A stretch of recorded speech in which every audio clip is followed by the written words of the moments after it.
Okay, here we are on page 2 of Advanced Functions. So we're going to make sketches of these graphs, and we are going to make sure and show where the axes intercepts are and maximum and minimum points. Remember, these are local maximum and minimums because cubic functions don't have global maximums and minimums. To do this, we will put the function into the y equals screen, and basically you just type it out, x cubed, etc. And I'll do that offline and come back. Okay, I typed it in, and now I just press graph.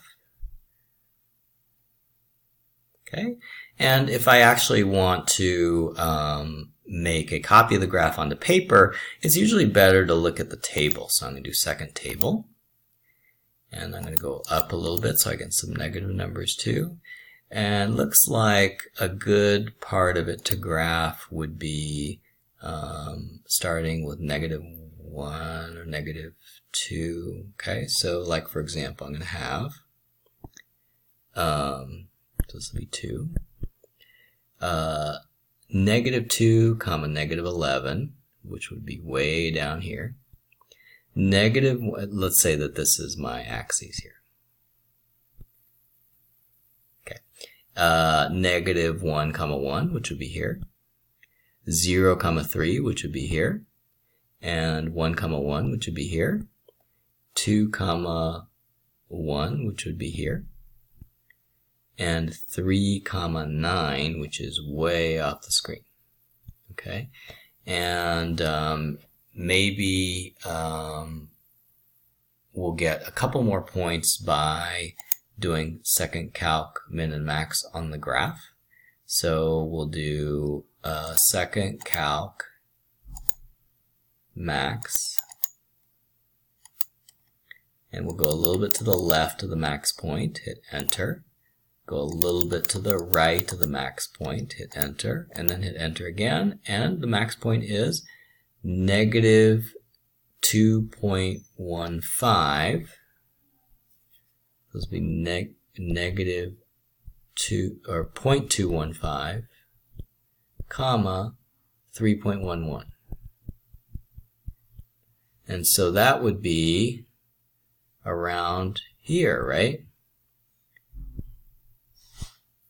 And then the minimum point, second Calc minimum, and we'll put the left boundary around here, slightly to the left of the valley, and then we'll go to the right of the valley and hit enter twice.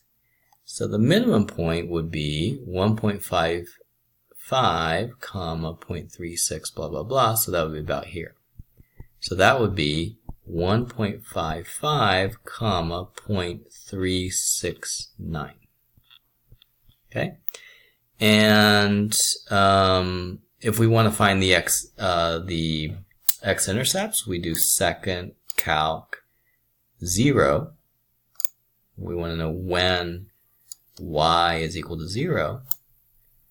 We'll put it to the left of the x-intercept, put to the right of the x-intercept, and the 0 point would be -1.15. So that would be about here. So that would be -1.15 comma 0. And then this x-intercept here, second Calc 0, we'll put cursor to the left of the x-intercept. We put the cursor to the right of the x-intercept.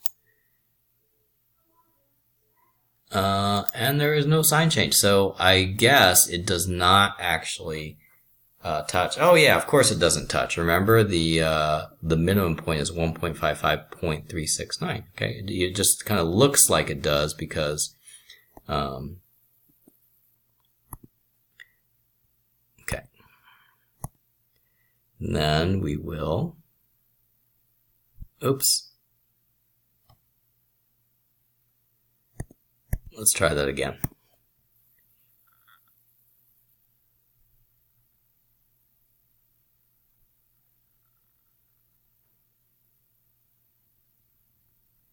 Okay.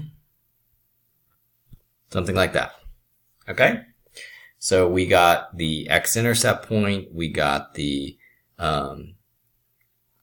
the local minimums and maximums, and maybe also we could write down that the y-intercept is 0, 3.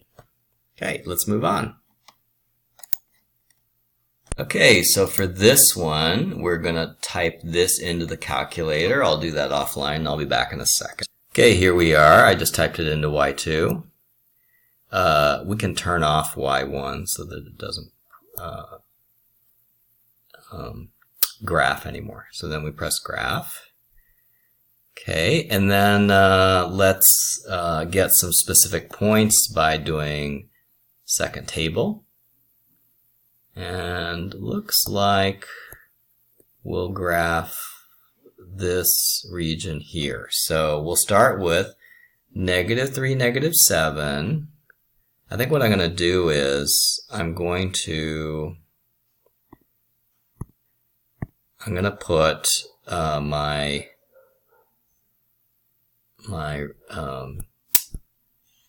axes like up here, and then I can graph -3, -7 without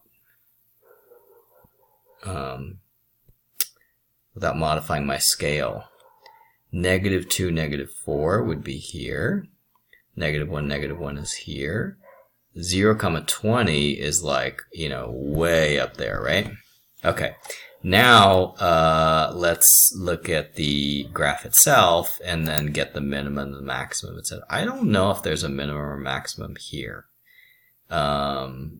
So maybe what we'll do is we'll just find the x-intercept first. So we'll do second calc 0, which is number 2, left bound. Where's the cursor? There it is. So we hit enter on the left side of the x-intercept. We hit enter on the right side of the x-intercept. So our x-intercept here is going to be -0.638. Oh, it didn't give me the, I said guess. So, okay, now here it is. So the coordinate is -0.8993, so 899, 0. And then to get some more details here, how about if we change the table so that it jumps by 0.2, for example, or maybe 0.1. Okay, and then so let's see, -2.5 is at -4.375. So it would be about here. And -2 point or -1.5 would be -3.6. Okay, and you can see that there's actually no maximum minimum points here, because do you see how, oh, wait a minute, there is, wait a second, -4, -3, 9, yeah, there's no maximum minimum points, because you can see that it's like steadily increasing, right? -4, -3.997, it gets higher and higher. So there is no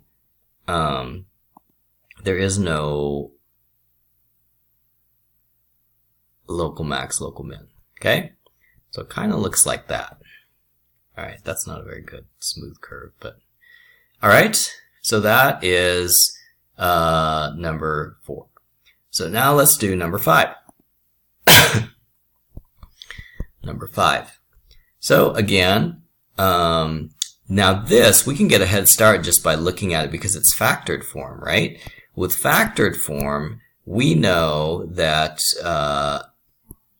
these factors reveal x-intercepts. So this factor, if we put -1 into this factor, it would become 0. So that's one of the x-intercepts is -1.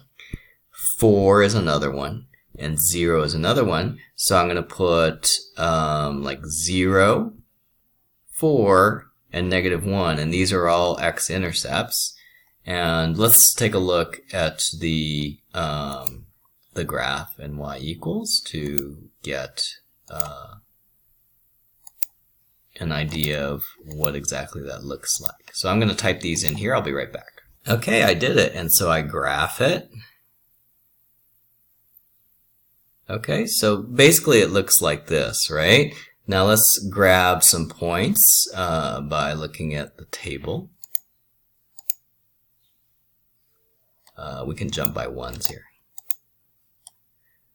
So -2 is like way down there. -1, 0, 0, 0, 1, -18, so that's like way down there. 2, -36, -36. Okay, so these are like, let's change the scale here. So instead of 1, 2, 3, 4, 5, let's do something like 10, 20, 30.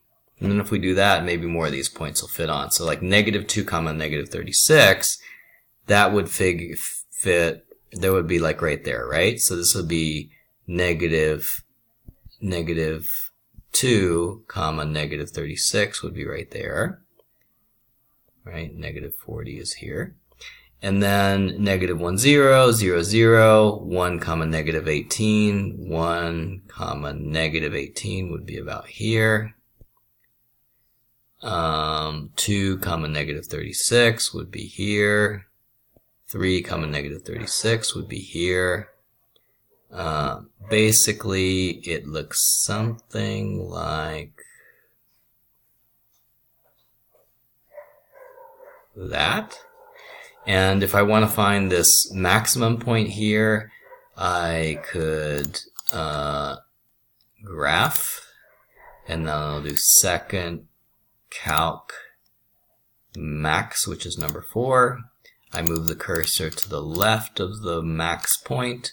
I move the cursor to the right of the max point, hit enter, and then hit enter again. And the maximum point, the coordinates are -0.528, 3.39. Okay, so that is the maximum point. All right, and the minimum point, which is off the screen, let's adjust the window so that it goes down to maybe like -50 or so. -50 min.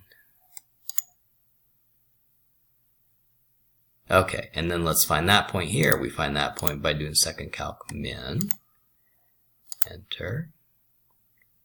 And then we go to the right. Enter again. So it would be 2.53, -39.4. Okay?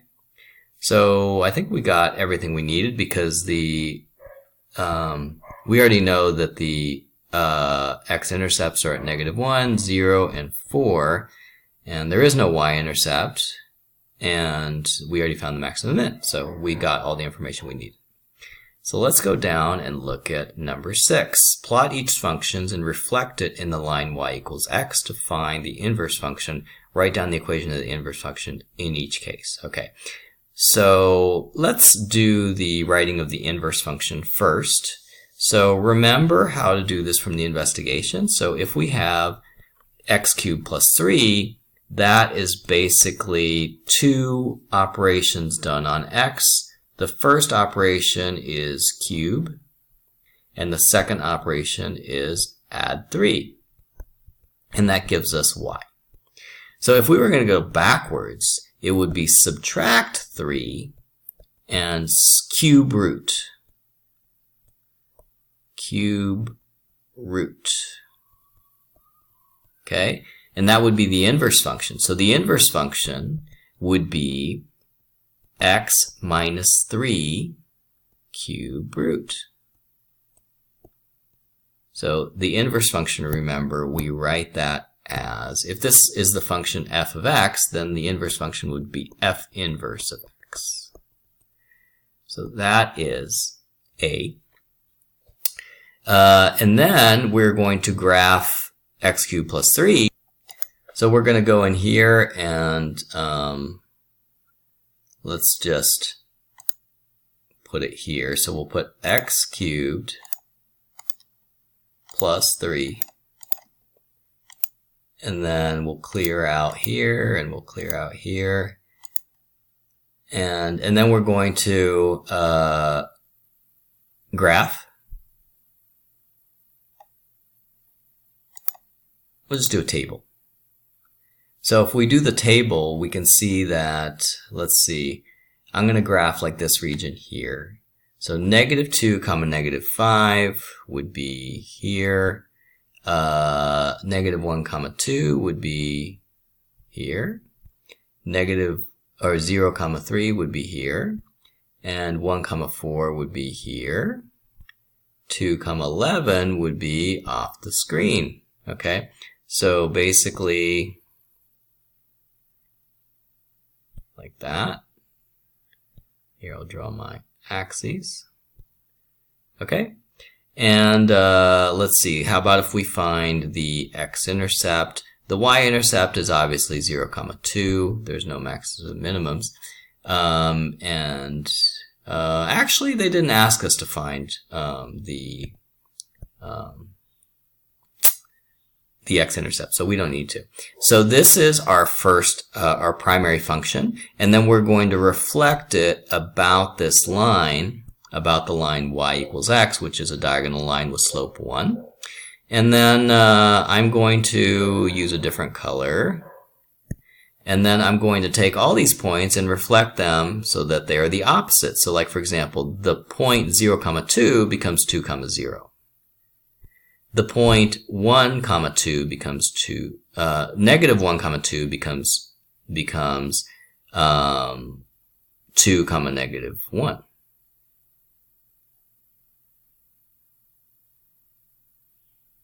Oh, this is not 0, 2. It's 0, 3, isn't it? Yeah, 0, 3. That's was confusing me. Okay, so this is 0, 3. So the point that we're going to put here is 0, 3. Or 3, 0, sorry. So 3, 0 would be here. This point here is -1, 2, so we're looking at 2, -1. And this point here is 1, 4, that would become 4, 1. And then we'll do this one in green. Okay, just like the arrowhead in the investigation. All right, so that was A. Let's do B. Or C, sorry. So C is similar to this, except there's got a 2x cubed plus 1. So first thing we're going to do is we're going to graph it. We'll type 2x cubed plus 1. Okay, and then we're also going to do this process where we reverse the function, we invert the function. So the original function, the f function, is going to be 2, or x, and we cube it first. And then we multiply by 2. And then we add 1. And that forms y. So if we were going to do the opposite, we would subtract 1, we would divide by 2, and then we would cube root. Cube root. So what does that look like? That looks like f inverse equals, so we take our x, we subtract 1, we divide by 2, and then we cube root it. So it looks like that. Okay. All right, now let's graph this one. So it looks like the part that's graphable is like this region here. So -1, -1, 0, 1, 1, 3,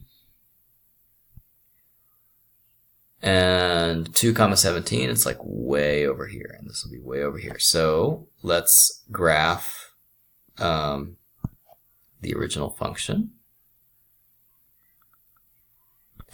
And we can also graph the x-axis and the y-axis. Oops.